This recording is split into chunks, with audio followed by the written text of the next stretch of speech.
So she was how old when she had the first stepper? 14. 14, and she was illiterate. Yes. Yes. Yeah, she did Basically no education. She did not learn how to read or write until she was 21. One of the things I was actually, blessed to be able to do is when I went, was it 21, 22? I don't remember. In Yeah. her 20s. Yeah. But we actually I was able to go, and it's one of the episodes that we filmed VWTN, that it was to see the actual archives. And I was actually able to see some of her handwritten letters. And for someone who did not learn how to write till she was in her 20s, it's some of the most beautiful handwriting I've ever seen, which is amazing.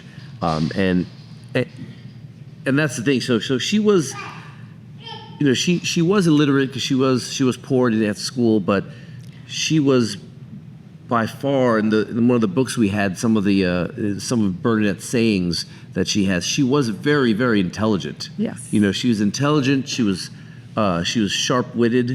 In fact, the first time she was interviewed by the police, they said, if you're lying, we could send you to jail. And then she goes, the new jail, the old jail, because the new jail is much nicer than where I live, which is the old jail. Yeah. Wow. Yeah. Or when the men were taking her away to get inspected, they had two big policemen holding onto her. She goes, you better hold on to me tight because I may just run away and fly. Yeah. So it's just little things that she did. She But the one time that she did not joke, and they said that in all the writings, they still have all the investigations that, when she said, she was adamant saying, I did not lie. I saw our lady. I saw the lady, she would always say. She didn't know who was at the beginning. So Yeah. Well, that's what I was most interested in about, her, not just her age, but her lack of education, that she could come up with something, I am the Immaculate Conception, Yes. where I am she, the Immaculate Conception. Conception. So that was the final thing, because the priest at first didn't believe her. So the local priest didn't, and It was not common knowledge at the time. Well, what the story what happened is when the priest said, well, you need to have her lady tell the name. I said, well, she hasn't told her the name, and then they're like, well, does she speak to you in proper?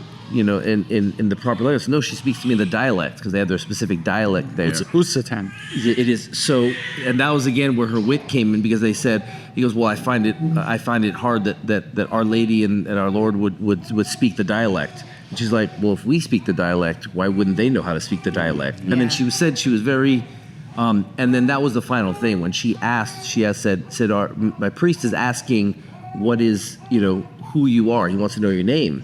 So.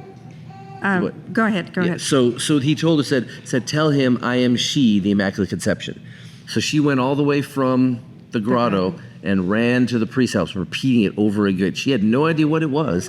And then when she knocked on the door, and the priest was this very imposing, I think he was over 6 feet tall, and then this short little, less Tiny. than 5 foot tall. And she said, the lady says, I am she, the Immaculate Conception.